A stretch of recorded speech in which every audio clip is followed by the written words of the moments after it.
আমার বন্ধুরা, রাত গভীর হয়ে যাচ্ছে, আমি শুধু আপনাকে মূল মেসেজটা দেওয়ার জন্য এত দূর পর্যন্ত টান দিয়ে নিয়ে আসলাম। তাহলে আমাদের মুসলমানদের মধ্যে সারিবদ্ধ দলবদ্ধ কাতার কয়টা?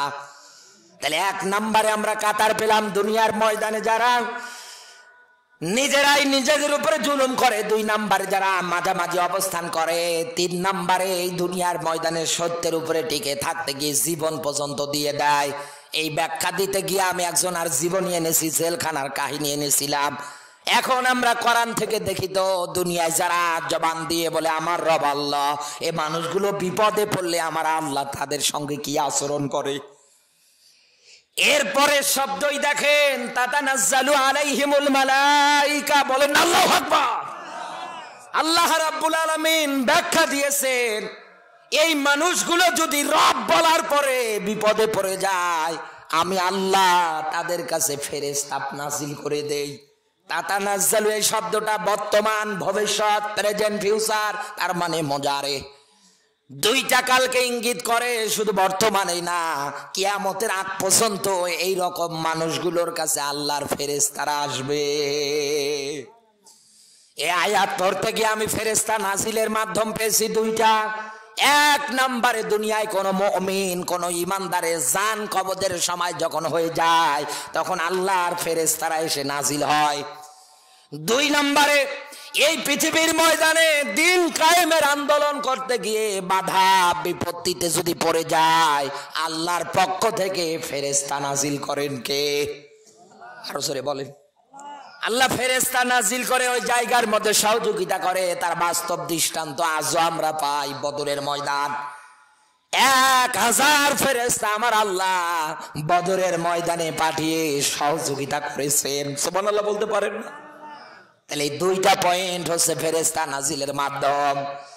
ও বাংলার মুসলমানেরা, এই লোকটা তো আর ওই জায়গার মধ্যে শকে ঘুমায়নি, এমনে এমনে ঘুমায়নি। তার জীবন জিন্দেগি আল্লাহর কাছে কবুল হয়ে গিয়েছিল বিদায় ফাঁসির রায় হওয়ার পরে ও লোকটা ঘুমিয়েছে নির্দ্বিধায়। ফেরেশতারা যেন কানের মধ্যে এসে আওয়াজ করে ডাক দিয়ে বলেছে, আল্লাহ তাখাফু ওয়ালা তাহজানু। বলেন আল্লাহু আকবার। এই যে এবার এই শব্দটার দিকে এবার লক্ষ্য দেন। খ ওয়ার ফা শব্দের অর্থ দাঁড়াচ্ছে ভয়, ভীতি। কেমন ভয়? সাধারণ ভয়। সাধারণ ভয় কি? মৃত্যু। এটা সাধারণ ভয়, মৃত্যু। এবার যদি বলেন আমি দলিল চাই, আল্লাযী খলাকাল মাউতা ওয়াল হায়াতা, এই আয়াত তো আপনার জন্মের আগের। এক কথা বলেন না কেন? আপনি জন্ম হওয়ার আগে আয়াত নাজিল করেছে কে?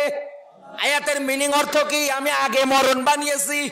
এরপরে আরেকটা আয়াত দেখেন, কুল্লু নাফসিন যায়িকাতুল মাউত সুম্মা ইলাইনা তুরজাউন।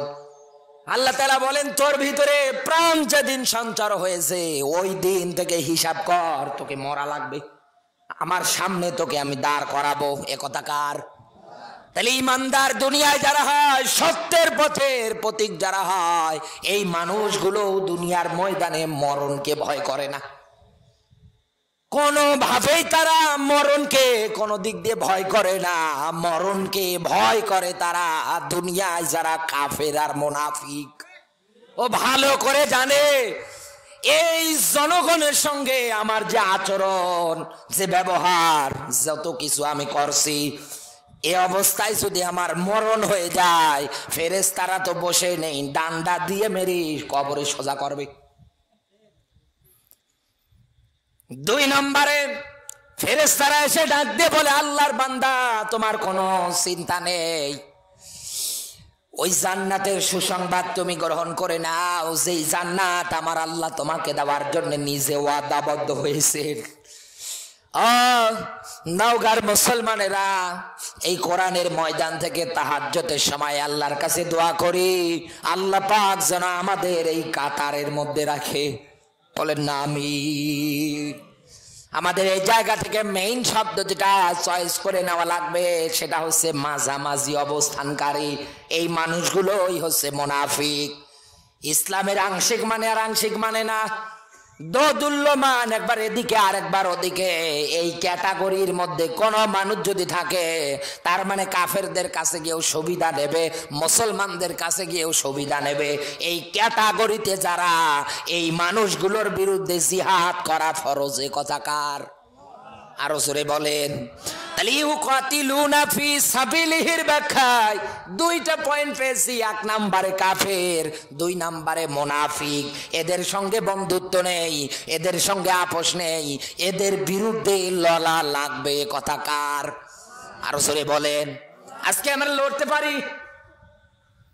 এক কাপ চা দিলে, একটা বিড়ি দিলে অনেক মানুষ লুঙ্গি মাথায় উঠিয়ে ওদের পিছনে দৌড়ায়।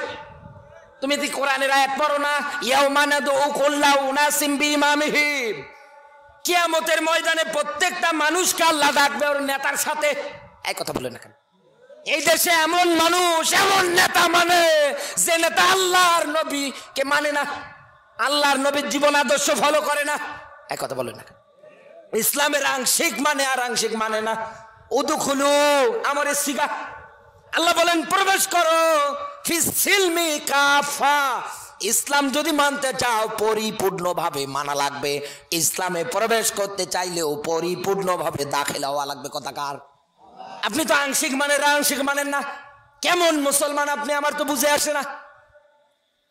আশা করছে আপনার মাঝে এত সুন্দর করে আমি বোঝানোর পরেও যদি আপনি ফিরে আসতে না পারেন, এই চিন্তা টেন্ডেন্সি যদি আপনার তৈরি না হয়, আমি যদি এই ক্যাটাগরিতে থাকি, কিয়ামতে তো আমাকে জাহান্নামে যাওয়া লাগবে। কারণ সূরা তাহার আয়াতের মধ্যে আল্লাহ ব্যাখ্যা দিয়েছে, দুনিয়ায় যারা পাপিষ্ট মুজরিম, কুফরি অবস্থায় মুনাফিকি করতে করতে যারা মারা যায়, এক কথায় দুনিয়ায় যারা অপরাধ করতে করতে মারা যায়, ফাইন্না লাহু জাহান্নাম, এই মানুষগুলোকে জাহান্নামে দেবে তিনি কে? আল্লাহ তাআলা যেন আমাদের এই দুই কাতার থেকে হেফাজত করে। জোরে বলুন আমিন। আরো জোরে বলেন আমিন। নবীজির প্রতি দরুদ, মানবতার মুক্তির মডেল, মানবতার মহান আদর্শ, মানবতার শিক্ষক, নবী কুরু শিরোমণি মুহাম্মাদুর রাসূলুল্লাহ সাল্লাল্লাহু আলাইহি ওয়াসাল্লাম।